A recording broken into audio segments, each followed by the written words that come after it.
Here we go. Council meeting of July 21st, 2020 is called to order. We'll have Kathy McDowell lead us in the pledge this time. All right, well, let's all stand. I pledge allegiance to the flag of the United States of America and to the republic for which it stands, one nation, under God, indivisible, with liberty and justice for all.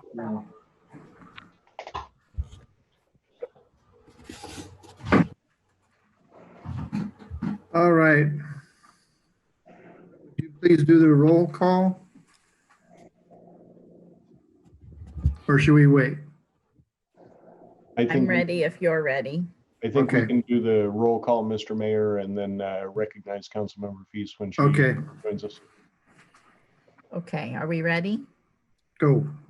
Councilmember Bode. Here. Councilmember Inesco. Here. Deputy Mayor Peterson. Here. Councilmember McDowell. Present. Mayor Dorsey. Here. Councilmember Schmidt. Here. Is that everybody except for Megan? Yep. Okay. All right. Does council have any late changes to the agenda? Okay, hearing none, I'm going to turn this meeting over to Mr. Knighton. Address our decision on the parks equipment. Thank you very much, Mr. Mayor, members of council, Deputy Mayor as well, excuse me. Couple things I wanted to mention. First, there was a news report yesterday that we had gone beyond the governor's orders. At least that's the way it was characterized. From my perspective, I don't think we went beyond the governor's orders at all. The governor issued a statement, I believe last Thursday afternoon, that reduced phase 3 counties from gatherings of 50 people down to a total of 10 people outside an individual's household per week. In response to that, we've done a couple of things. The thing that's gathered the most attention, so that's the thing I'm going to address tonight, is the closure of the playgrounds. Now, the first point I want to make is that the parks remain open because we do recognize that people need to have the opportunity to recreate in our city parks, and there is an adequate opportunity for social distancing in our city parks. So that should be in compliance with the 10-person decision that the governor and the Secretary of Health made. The reason we addressed the playground specifically is because there's no way to socially distance or maintain a total limit of 10 people per household, 10 people outside of your household while you're on the playground, while you're on the playground structure. And the last thing I want is for one of our police officers or one of our parks folks to have to talk to a child and tell them that they can't be on that play structure when 10 other kids are already up there. I don't think that's fair to the kids that are out there playing, and I don't think it's fair to ask our police officers or our parks people to have to do that. The other reason that we address the playgrounds is because this is one of the ways that we can keep our economy open and keep the option for kids to go back to school open in the fall. We've had, I believe, an increase of 32 cases in Mason County, maybe a little bit more, but right near that number since July 2nd. And as we've all seen and heard from the governor, cases are going up at a rapid rate. And the governor also mentioned that there is a possibility for an additional stay-at-home order if we can't get this under control. And the last thing that our local small businesses need is another stay-at-home order. That's the last thing anybody needs. And I speak for myself, and I think that I speak for the council when I say that nobody wants to close playgrounds. This is the last thing that we want to do. But we also recognize the need to keep this under control so that we don't go back into a phase 1 situation where everybody's staying at home. And if these are the steps that we need in order to do that, need to take in order to do that, then I think that's appropriate for our students in our community, because we're trying to avoid the harsher consequences. And that's why the decision was made to close those playgrounds, limit access to our civic center with our meeting rooms that are available for rental to 10 people or less. We have an event in the park, in Nealon Park, that's supposed to take place on Friday. And I worked with the organizers of that event to make sure that that event could still take place while maintaining the social distancing and the requirements that the governor has laid out. We're trying to make every accommodation possible to help the community and the city itself and all the people that live within our city and then in the wider Mason County community get through this situation with as little disruption as possible. And that's why we made the decision to close the playgrounds. The other part of this is I've seen quite a few comments, and it's never a good idea to read the comments. I'm sure everybody's heard that. I think all of us can agree or disagree with each other and do it in a respectful manner. But I have seen some comments as well that could be perceived as threatening to members of this council. And that's not appropriate. There's no other way to put it. That's simply not the way that we do business here. If you have something to say, if you disagree with us, you're more than welcome to come talk to us, call me, email me, come see me. All the council members, I'm sure, feel the exact same way.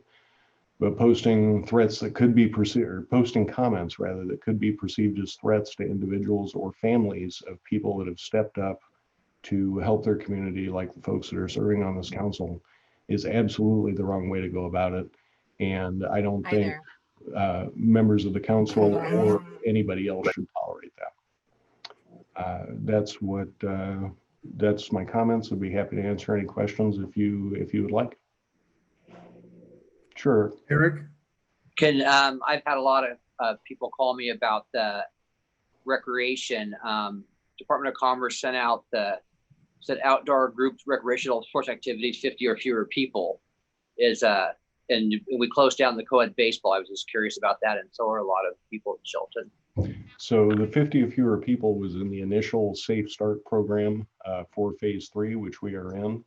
The governor's statement last week reduced that number from 50 people to 10 people per week outside your household. This is still on their site. I have seen the updated graphic. I don't know why the governor's office hasn't published that yet, but there may be a lag in the governor's office. But what the governor's statement, as reported widely throughout the state, was that phase 3 counties are limited in social gatherings to 10 people or fewer per week. That's not per day like the 50-person limit was. I can reach out to the governor's office tomorrow and find out if and when they're going to update that graphic, because I do agree it's causing a lot of confusion. But the governor's statement was very clear that it's 10 people per week. Yeah, it does have gatherings on here for 10 people. They did update that. They did not update the, oh, sorry, you can't read that. They didn't update the recreations. So this is a phase 3 and it's still on their site today. Okay, like I said, I'll reach out to the governor's office tomorrow and find out what's happening there. But again, it's not anything that the city wants to do to close down playgrounds. I'm a parent. I would love to have my kids go run around on those jungle gyms and tire themselves out so I can have a break. I'm sure most of us feel the same way. But I also need to keep the bigger picture in mind and do everything we can to avoid going back into a stay-at-home situation. And that's what this is all about. We need to keep our small businesses open. And that's what we're trying to do. All right. Just a comment, and I'm going to share my screen really quickly. I'm going to try to, at least. Let's see if this works. But yesterday we attended a webinar with the governor's office, and we also received some, it doesn't look like I'm going to be able to do the screen share, but regardless, what we're seeing with COVID and the epidemic as it's growing throughout the state is growth amongst children. I fully support the decision to close down the parks, fully support the decision to close down the playgrounds, excuse me, because what we're starting to see is growth in children, and it's not just the 65 and over demographic anymore. And when things start to align with the state of Florida, when you're looking at these models that are being produced by people much smarter than myself, we need to rely on this information to make smart decisions. So I fully support these decisions. Not all the time is the public going to have all of the information in front of them. That's kind of our job, is to balance our decision making based on the demographics in our community, our business community, our citizens, our people, etc. But at the end of the day, look, we've got very limited tools in our tool belt, and the easiest things that we can do is wear a mask and limit our interactions socially to stop this in its tracks. And unfortunately, we're seeing a resurgence. Mason County has not seen its worst yet, and unfortunately, we're going to get there at some point. And to do whatever we can do to do this, I appreciate the mayor's comments, and I appreciate, Jeff, you taking the time to talk about it, but this is what we have to do, and we just need to roll with it and continue to communicate and work through the best way we can. And if we have to take steps back, we have to take steps back. We have to make changes. We have to make changes, and people just need to understand it's not perfect right now, and it's not going to be anytime soon. So thank you. Okay, before we go any farther, I want to recognize Councilmember Megan Feast. Hi, Megan. All right. Okay, are we through with that subject for a little while? I hope so. So we have an envelope here to open up.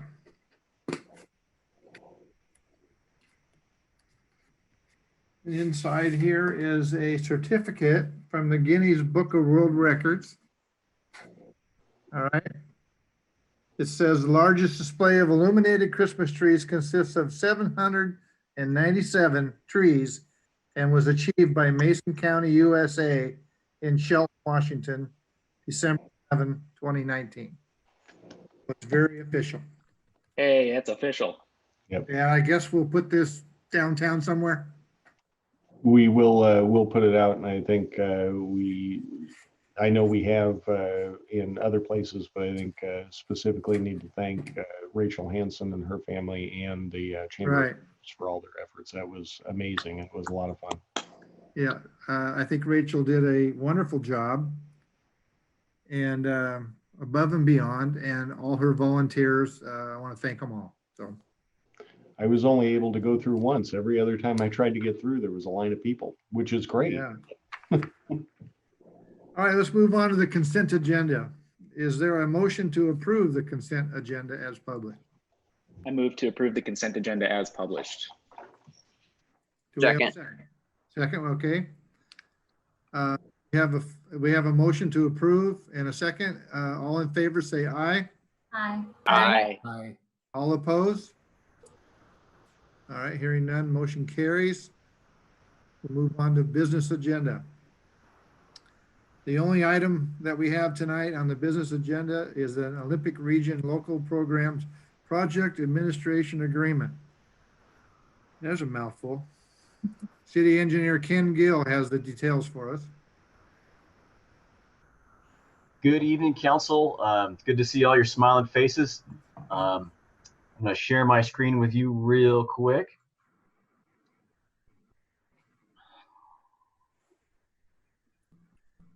The wrong one.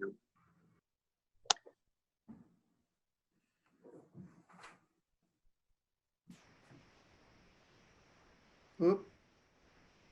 There we go.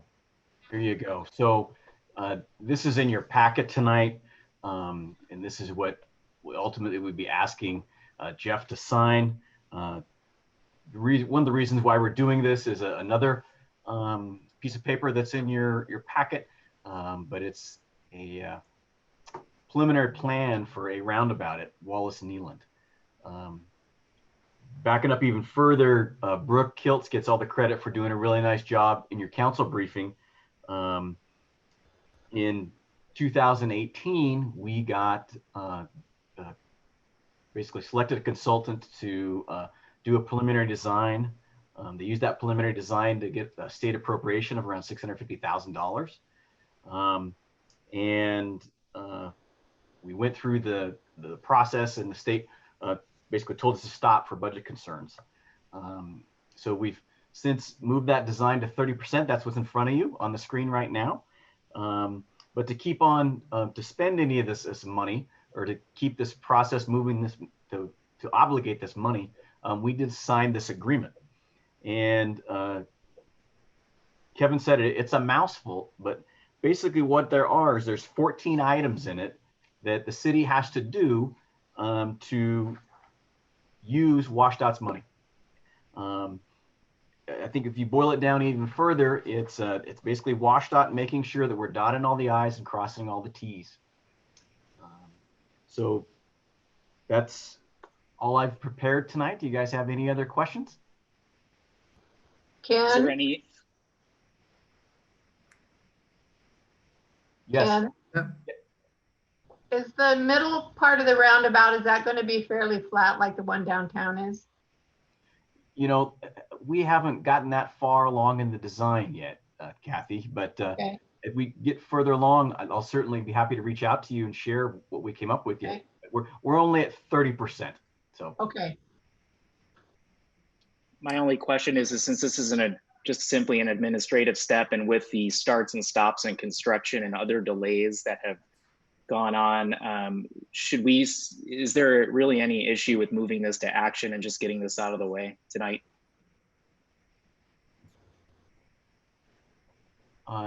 You know, I don't have, that's your decision. I'm trying to honor your 3 touches. So with this, so that's kind of why we're doing it this method. But if you want to move it ahead to that, you certainly can. It's purely administrative, and it'll be back to you on the 4th if not. So, Councilmember Schmidt, I think the best way to do that, if a majority of the council desires, is just to request that the motion would be request that council waive second reading and approve this evening, along with the motion that's in your briefing.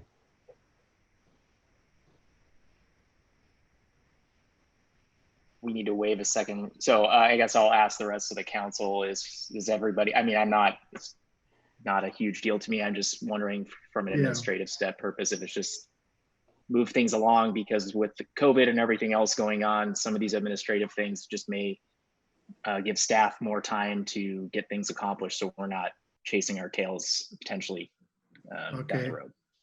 I'm fine moving it. Joe, let's wait just a second, okay? And let's pause for some public comment, and then we'll continue. So Donna, you want to keep track? Yep, I'm starting it right now, Mr. Mayor.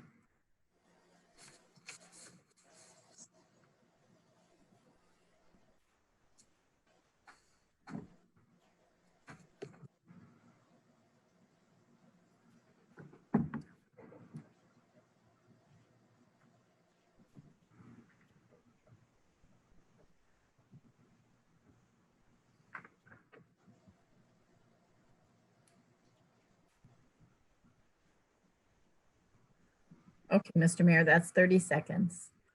All right. Councilmember Schmidt, would you like to make a motion on that?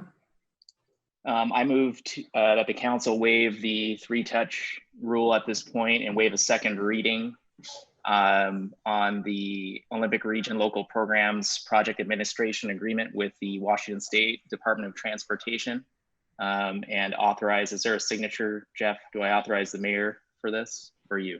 Authorize me. And I authorize the city manager to sign. Second. Okay, we have a motion and a second. All in favor, say aye. Aye. Aye. All opposed?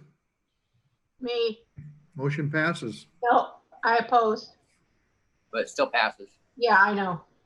Do you want to hear why I oppose? I didn't get a chance to give my opinion. Oh, I didn't ask for comment. Sorry, Kathy. No, that's okay. I think we're setting a precedence rushing things through. And we have decided 3-touch rule on projects. And I think we need to stay as close to that as possible. Okay. So now we still need to go to a vote. So all in favor, say aye. Can we, to make sure that we balance the conversation here, I think it's really important to address the concern that this has come before council many times, you know, and it's important that this is an administrative function. It's part of, again, to Joe's point, we have a lot of things that are going to be ramping up really quickly. You know, we have a federal act that's going to come through here again with another stimulus package, and our staff are going to need as much time as they can get, especially because most likely we're going to see those top 3 projects on our plan start to get some traction there. So, and I apologize for the noises in my computer.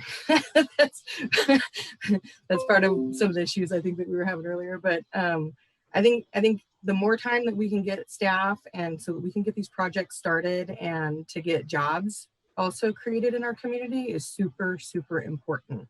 And again, I'm with you, Kathy, if this was a brand new project, but this is not a brand new project. This has been on the docket for a long time. So.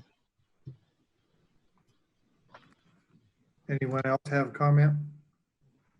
I would just echo that the reason I'm comfortable moving forward is, while it's not quite as simple as perhaps the art selections from the commission for display, this does not represent any change in policy nor obligation of city funds. And those are the issues that I feel it's really important that we're lockstep to make sure that we're allowing those 3 touches, staff time, additional public input, and knowing that we're only at a 30% design phase right now, there will be additional opportunities. I feel comfortable moving forward at this point. Okay, thank you, Deidre. Anyone else? Okay, shall we put it to a vote? All in favor of moving this forward, say aye. Aye. Aye. All opposed? Me, Okay. The motion carries. Thank you. Just a second. All right.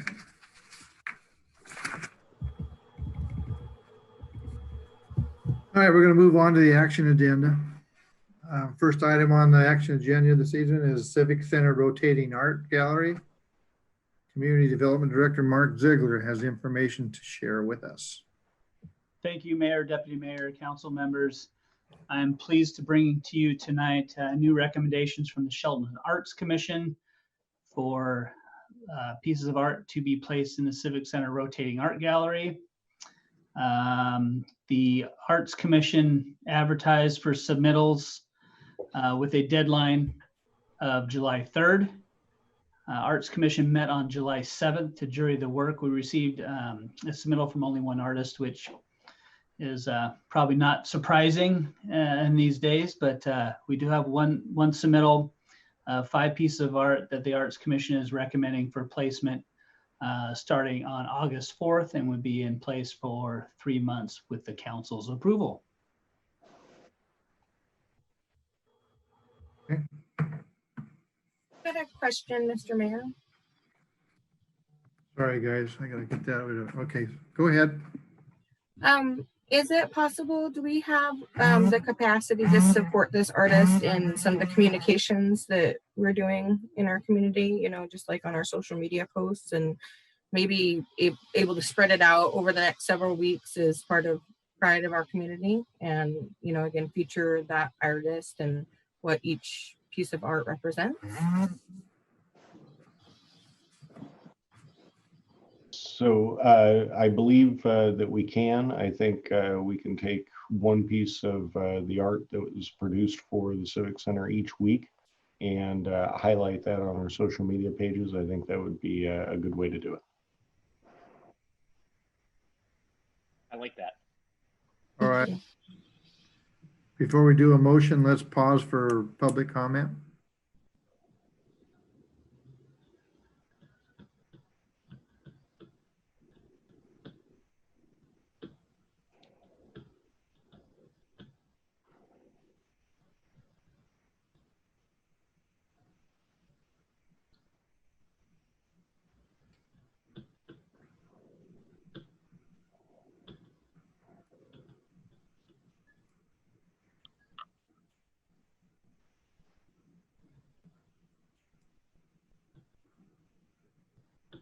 You're muted, Donna.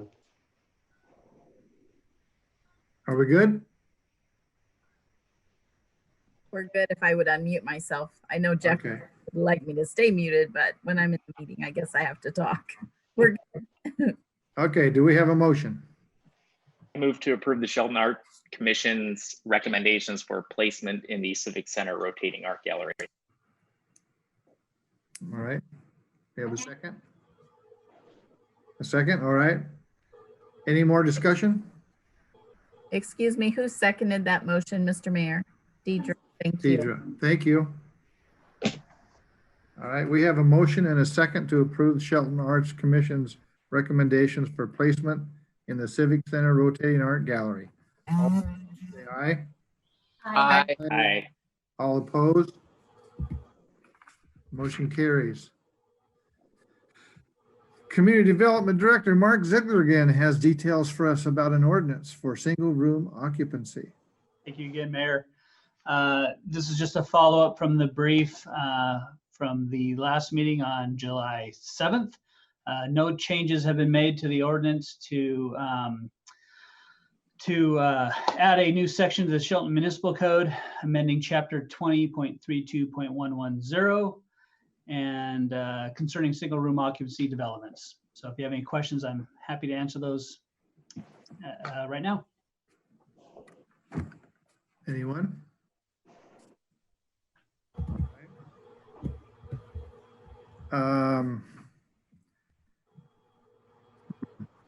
Okay, let's pause for 30 seconds again for a public comment. Okay.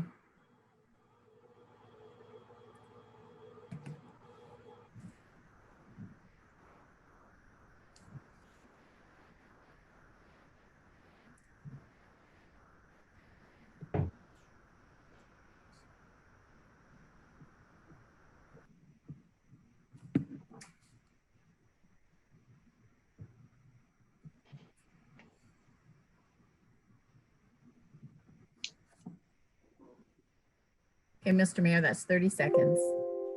All right, thank you. Donna, can you give us a second reading of ordinance number 1949-0220? Yes, I can.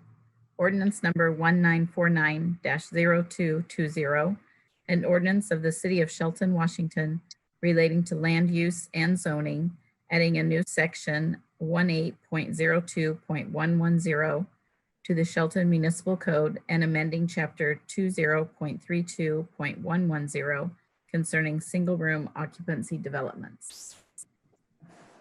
Okay, do we have a motion? I move to adopt ordinance number 1949-0220, an ordinance relating to land use zoning, adding a new section to the Shelton Municipal Code and amending chapter 20.32.110 concerning single room occupancy development. Second. Okay, we have a motion and a second. Any discussion? All right. We have a motion and a second to adopt ordinance number 1949-0220, an ordinance relating to land use zoning, adding a new section to the Shelton Municipal and amending chapter 20.32.110 concerning single room occupancy developments. All in favor, say aye. Aye. Aye. All opposed? Motion carries. Okay, the next item tonight is a resolution to update the master fee schedule. City Manager Jeff Knighton will explain. Thank you very much, Mr. Mayor, deputy mayors, and members of council. The update to the master fee schedule this evening is a companion piece to the single room occupancy ordinance that council just adopted. it reduces connection fees for those single room occupancy properties only. Nothing has changed in the master fee schedule since council first reviewed it on July 7th, and I'd be happy to answer any questions you have.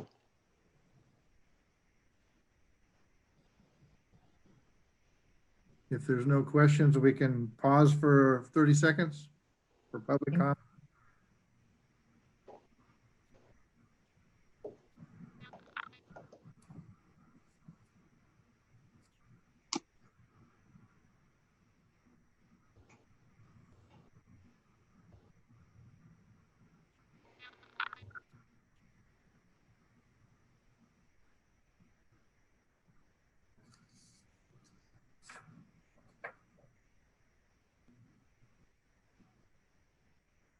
Okay, Mr. Mayor, that's 30 seconds.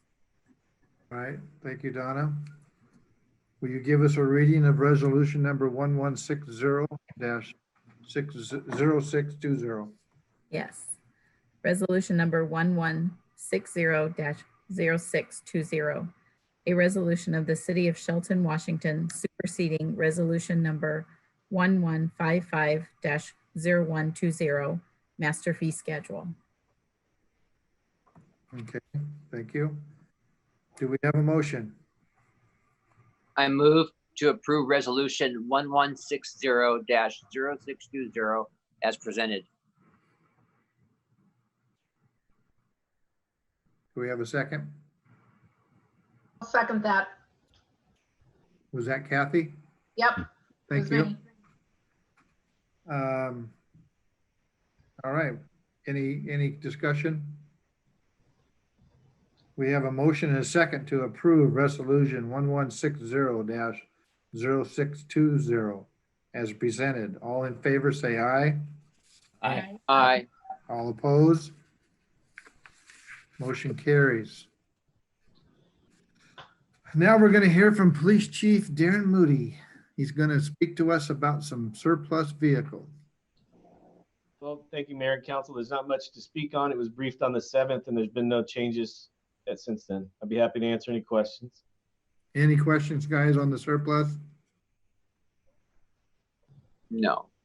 Shall we pause 30 seconds for this? All right. Okay. Go, Donna. I'm going. There's a lot of 30 seconds pauses on this one.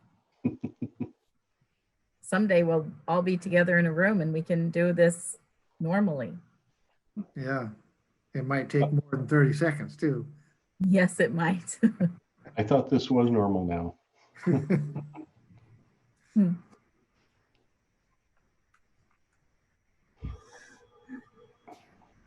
Okay, Mr. Mayor, 30 seconds. Okay, it's back to you, Donna, for a reading of resolution for 1161-0620. Resolution number 1161-0620, a resolution of the City of Shelton, Washington, declaring city vehicles surplus to the needs of the city and disposing of such vehicles for the common benefit. All right, do we have a motion? I move to approve resolution number 1161-0620 to surplus use police patrol vehicles as well as surplus fire vehicles. Do we have a second? Second. All right, we got a second from Mr. James Bode. Thank you. Thank you. We have a motion and a second to approve resolution number 1161-0620 to surplus used police patrol vehicles as well as surplus fire vehicle. All in favor, say aye. Aye. Aye. Opposed? All right, motion carries. All right, next on the agenda is a resolution to approve final acceptance for Basin 3. City Engineer, Mr. Ken Gill, has the details.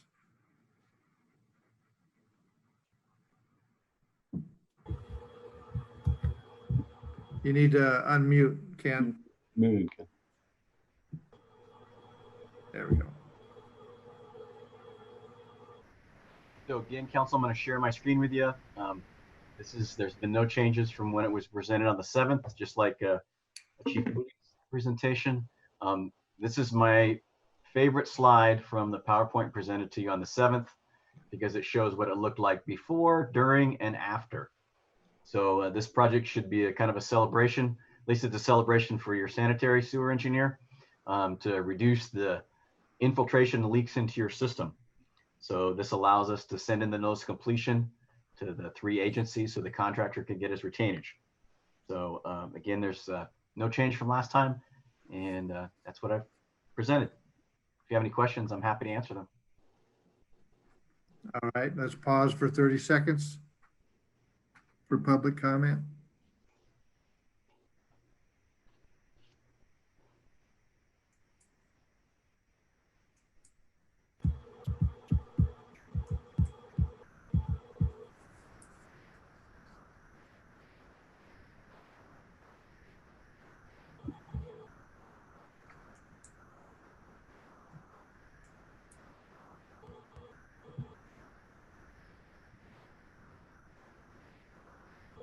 Okay, Mr. Mayor, that's 30 seconds.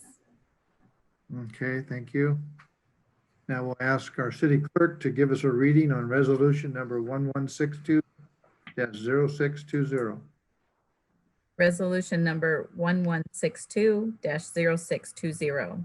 A resolution of the Council of the City of Shelton, Washington, accepting the Basin 3 Sewer Rehabilitation Project as final and complete. All right, thank you, Donna. Do we have a motion?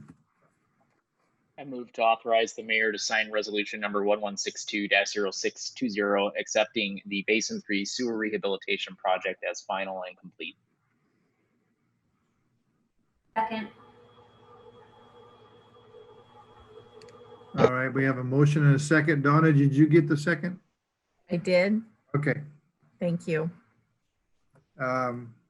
Any questions or comments? If not, we have a motion and a second to authorize me to sign resolution number 1162-0620, accepting the Basin 3 Sewer Rehabilitation Project as final and complete. All in favor, say aye. Aye. Aye. All opposed? Motion carries. Another resolution from Ken. This one is for contract amendment for the satellite wastewater treatment plant reclaim tank design. Again, good evening, council. This is another carryover from your previous meeting. This is one slide that I shared with you last time. It's kind of just a quick refresher. The bird green dot is a future reclaim tank for additional capacity for our reclaim water that we're producing. The purpose of this is an additional just shy of $40,000 that the Squaxin tribe is providing to us to size that tank. So that's what I've prepared. If you have any questions, I'm here to answer them. All right, let's move on to public comment. Pause for 30 seconds.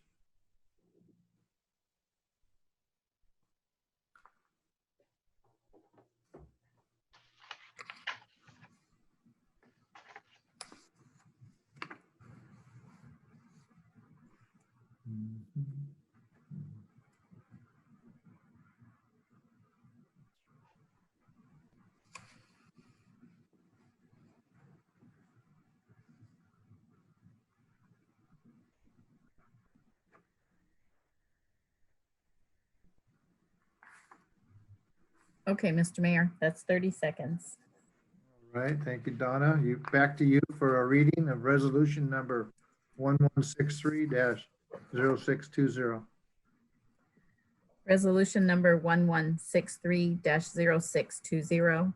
A resolution of the Council of the City of Shelton, Washington, authorizing the city manager to approve contract amendment number 1 to the professional services agreement with Gray and Osborne Incorporated for the design of the satellite wastewater treatment plant reclaimed tank.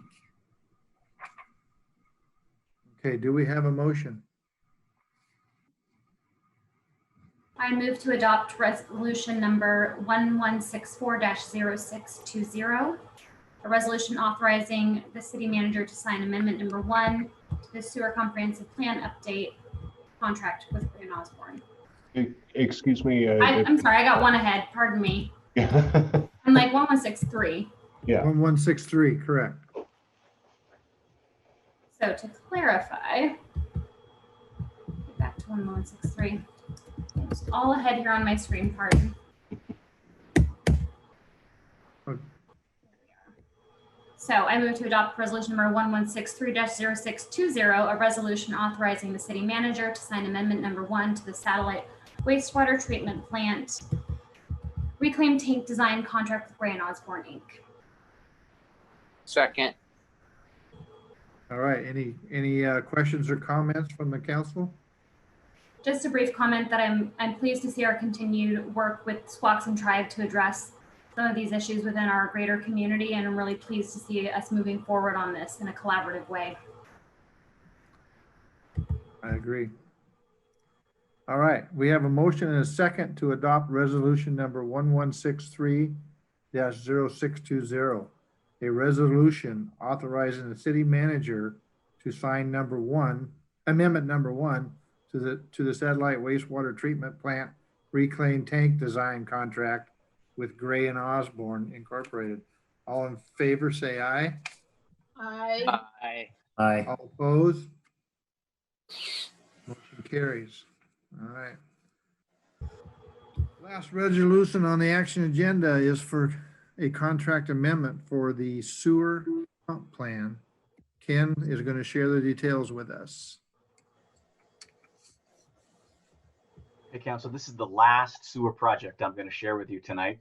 This is probably the last time Jeff will ever let me put 3 sewer projects on a council meeting. This is a repeat of kind of the last one. Is that this is a figure that I shared last time, and it's pay attention in red, and it's a potential basin that could go to our satellite treatment plant. But again, this is another 176,000 from the Squaxin Tribe to study that area and see if it can go in. So, so that's what I presented tonight. And again, I'm here to ask you any questions that you have. And thank you for putting up with 3 sewer projects tonight. All right, let's pause for 30 seconds for public comment.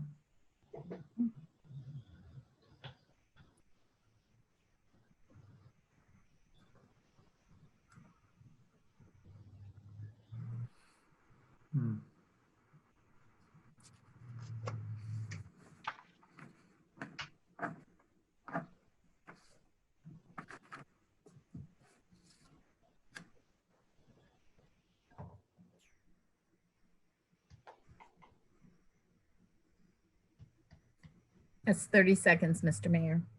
All right, thank you, Donna. You want to give us a reading of resolution number 14-0620?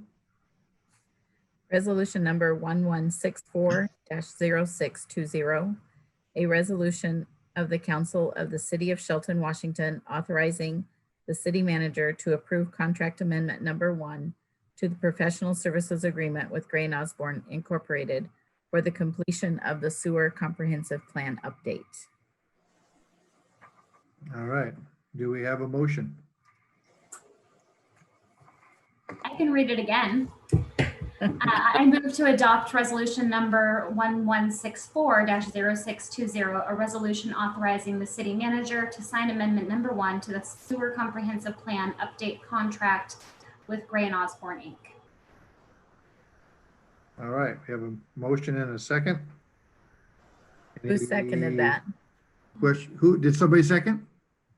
Oh, I didn't hear it. Okay, I'll sorry. second it. I'll second. Oh, Kathy's got it. Okay. Wait, any questions from the council?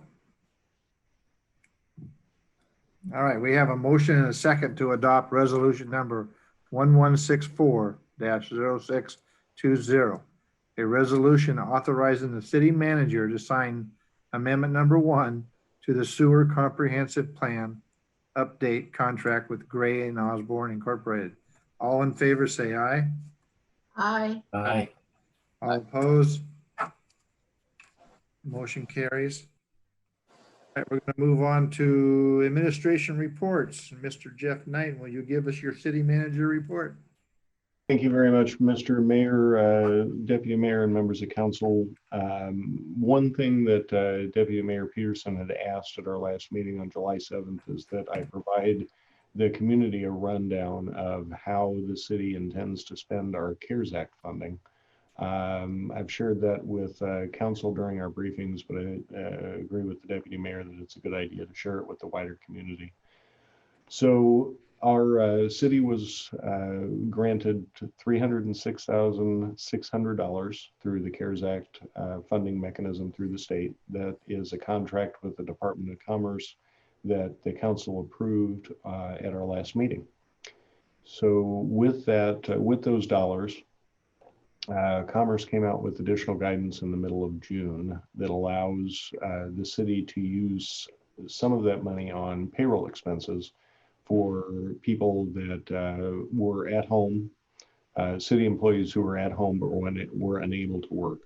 And for the vast majority of the people in the Civic Center, we were all able to work from home through VPN connections and other things. So CARES Act money would not be eligible to be used for that. But we did have several employees that could not do their duties from home. So we'll be using a portion of that CARES Act money for their payroll expenses. In addition to our personal protective equipment purchases that the city made in order to protect our employees while they're doing work here in the city, and the tempered glass that we installed at the front counter to make sure that our employees are as safe as they possibly could be while still serving the citizens that come in to interact with us. In addition, we are making a concerted effort to modernize our systems here at the city, particularly in the areas of software and hardware infrastructure, online permitting opportunities. We are working with several vendors at the moment to do demonstrations and selecting the vendor that best fits our needs now and well into the future, along with digitizing some of our records, trying to get that project complete so that there is more transparency and the database is easily searchable by individuals in the community who have interest in a particular topic. The online permitting portal, I think, is going to be extremely valuable to our future economic development, and it will speed up permitting processes throughout the city for people that want to invest here, and goes along with one of the core elements of the culture that we're trying to build here, is that we want to make it easy and we want to make it enjoyable for people to invest in Shelton, because it's a great place to be and it's a great place to do business. So those are just the broad strokes of what we're trying to do. I certainly have all the details. Mark and Jay and I and several others participated in putting together an RFP, is basically what it is, that outlines all of the requirements that we're looking for, and that includes converting some of our systems from legacy server systems that we've had for years to the cloud, which allows easy access anywhere in the world that you have an internet connection. I could be on the beach on my laptop doing work. Not that I would ever do that, but I could. So those are the types of things, and that saves money in the long run for all of us, for the citizens of the community, and makes us more efficient. And just as an example, the way it saves money is we no longer have to maintain servers on the property. We no longer have to maintain HVAC systems to keep those servers cool. It's a trickle-down effect of savings that will help the community in the long run, and I believe make us more efficient. So if you have any questions about anything that I've offered here tonight, then I'd be happy to answer those, but that's the direction that we are planning to move. All right. Anyone have a question for Jeff on that? Just for the record, when did the funds expire?